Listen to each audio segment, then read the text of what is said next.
Okay, so tomorrow I'm flying out to head over to Vegas for the 2016 WSOP, and as I said in a previous video, I'm making a transition to tournament poker. And part of tournament poker, in my opinion, or part of the edge of being a tournament poker player, is the difference between the cognitive burden or cognitive load that's associated with playing tournaments versus cash games. Meaning, if in a cash game, you can maintain a certain level of focus for 5 or 6 hours, lose that focus, and leave. Right? You can say, I'm too tired to play, I'm gone. In a tournament, you're stuck there 10 hours, sometimes even longer, playing, and a big edge comes from your ability to apply this mental game. If you look around at any, go to the World Series of Poker and look around, most of these people are not playing poker to the level at which, I don't want to make them wrong, but sitting at the World Series and checking your cell phone or looking around, they're not truly competitive. And I plan to be truly competitive, and part of this is mental frameworks and little techniques and methods that I will use to be sharper than my competition, essentially. So first, I want to let you know that what I am advocating right now, it's not for you, it's for me. This is my process. And I'm not saying that to be selfish. You can take any of these, any of the things that I do, you can do as well, and they might work for you. But I believe that performance coaching and mental game, or whatever you want to call it, it's not just, oh, you should work out every morning, or you should run, or you should do it. It's based on you. It's based on your individual psychology, the variables that you need to become successful, and your inner demons, the things that prevent you from playing the highest form of poker. And in tournaments, a large portion of this edge is coming from the fact that you have that ability. You're sitting down with 9 players, 9, sometimes 6, sometimes 2, whatever, that all have, maybe they have a really developed thought process and they're a really exceptional poker player, but maybe they just can't do it for 6 to 8 or 9 or 10 hours. It's one of the things that happens as people get older, as they age, their focus and their performance kind of dips down. So I want to talk about some of the things that I'm going to do. And first, I'm a big fan of these overarching statements. Basically, these guiding statements or these guiding principles that everything else that I'm going to do is going to fall under, so that I can be in alignment with that. So my biggest, or my grounding statement, is I want to be the most aware and focused player that anybody at the table that I play with has ever sat down with. That's my goal. And the reason why I'm saying that is because if I was the most aware and focused player that that I could be, and that people around have ever seen, I can look for specific or smaller things that are in alignment with that bigger goal, okay?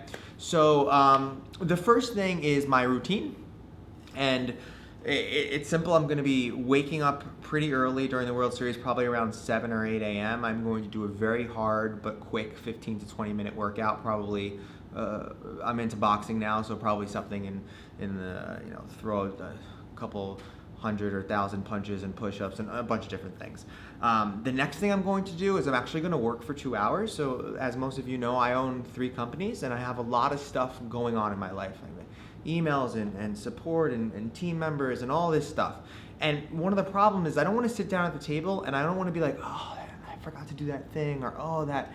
And initially the plan was to not have to work at all when I'm at the World Series, but unfortunately, just the way things are going, I'm going to have to put in at least 2 hours in the morning. And the goal is to make sure that when I'm playing poker, I'm fully present and I'm playing poker. I'm not playing poker and worrying about why this client didn't get this, or I'm not playing poker and listening to this, this executive complain to me about how something went, or one training program that I did, or what. I don't want to deal with any of that. So I'm saying I'm putting 2 hours of work in the morning to get what I need to get done, so I can close the laptop and focus on the game. So that's why I'm working.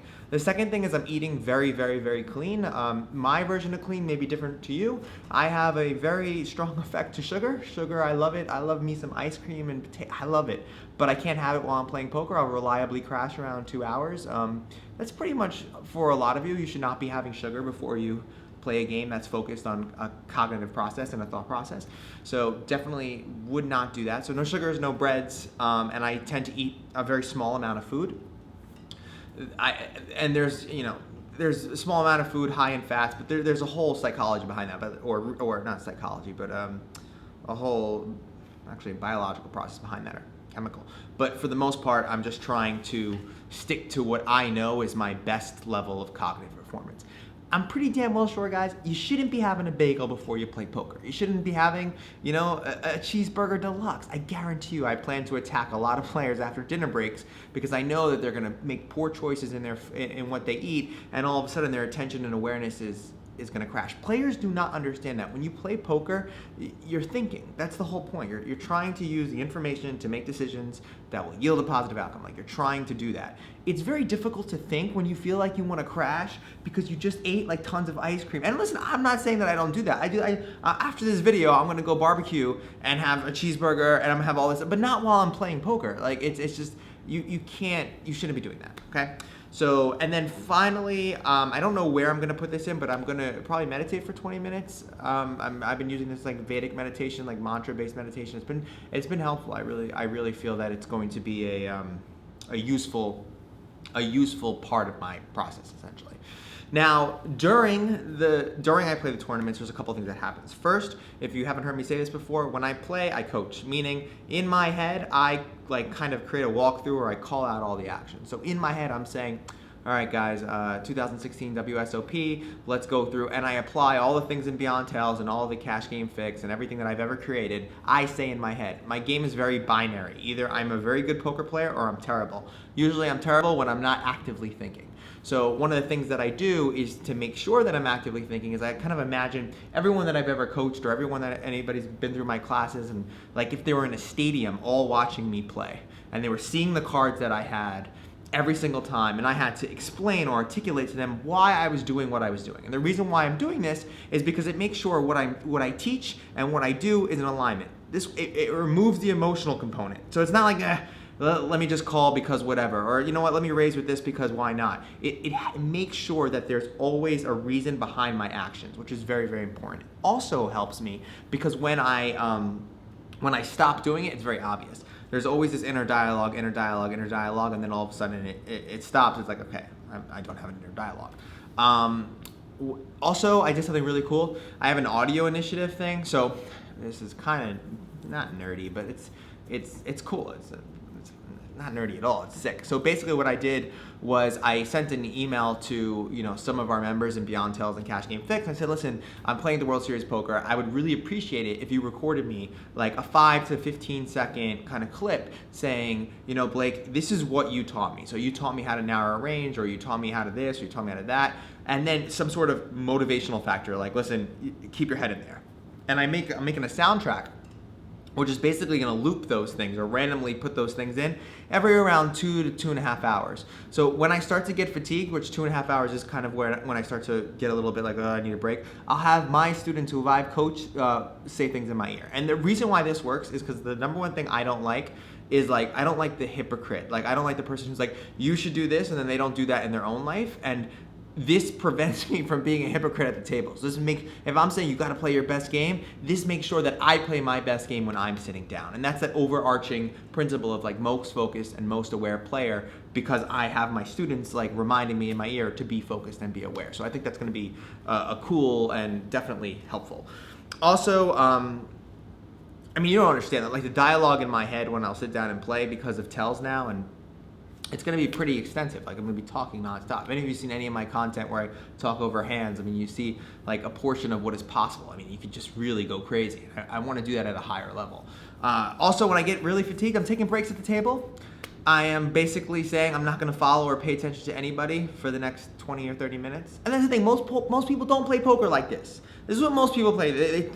The cards are dealt, they check their cards, they don't like them, they do like them, or they kind of like them. They make a decision, and that's when they focus. When they fold, they don't pay attention to anything. They may casually follow the action or look at things.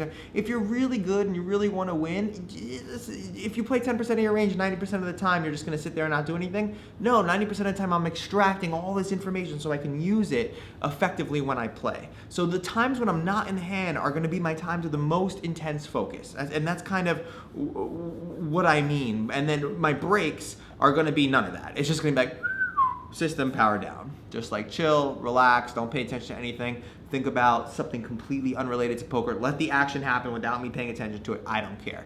That 20 minutes of rest is going to allow me to maintain a higher level of performance later on. And also, guys, like I'm not I've got some practice doing this stuff. I'm not saying like, oh, you should pay attention to everything for 8 or 10 hours. Like I've sat in front of a computer. I have practice doing this level of focus. So I believe that I can, I can't probably reach the highest portion of what I'm capable of, but I can reach, somewhere close to it. Now, another thing I'm going to be doing is I'm going to be taking a crazy level of notes this year. So I'm going to be probably releasing my notes on players at this year's World Series. So if they're well known or something like that, I might not. I might ask them, like, is it okay if because they're going to be tell-based and behavioral-based, I don't want any issues. But I'm going to be taking a crazy level of notes. And I'll show you how I take notes and how I pick up information. This will allow me to really, it'll be interesting. You'll see my methods. And then, what else did I put on? I made a little list over here. Updates. So I'm gonna make updates to you guys on YouTube, and this is why it makes me further accountable. So I work better when I'm accountable. So because I'm accountable to everybody here, it helps because I'm like, all right, I made the worst decision. I don't want to say those things. I want to say like, listen, I made a great play, got all in with this, didn't work out. There we go. I do not want to be making those self-mistakes. So allowing me to do that is gonna work. And then that's kind of the during stuff. And then after, I'm going to evaluate the session, evaluate my mistakes. I'm going to kind of have some more esoteric discussions of what I thought my edge was at the table. Did I think that any players were outthinking me? I'm going to go through a little process, discuss my mistakes, probably make another video kind of telling you guys like what happened, and then learn from it and put it behind me. I'm not one of those people that believe in, oh my God, like I can't believe, like no, there's no room for that discussion, guys. Like you should not, anybody who bitch and complains and moans about what happened in the past, if they want to live their life in the past, it's 100% fine. I do not plan on doing that. Like I plan on looking forward, right? So I'll debrief and then I'll look forward and then wipe the slate clean and then focus on the next thing. That's kind of my process of what I'm going to do and how I'm going to approach it. There's a lot of different things. I will eventually make a video about higher end mental game processes. I've had the privilege of working with some really smart people in the performance space, away from the poker table, and there's a lot of things that they can bring to the table and things that I've learned. But I'm super excited and super really just honestly happy that I have all of you guys, everybody watching, my students. It makes you just treat it so much more differently. Like I feel like it's like, if you're gonna teach me how to play poker, you better play poker at the highest level you possibly can when you play poker. And that's kind of the main statement right there, is that like, don't be a freaking hypocrite. If you teach people, you better be playing at a higher level. And I'm excited to bring that to the tournament. So let's see what happens.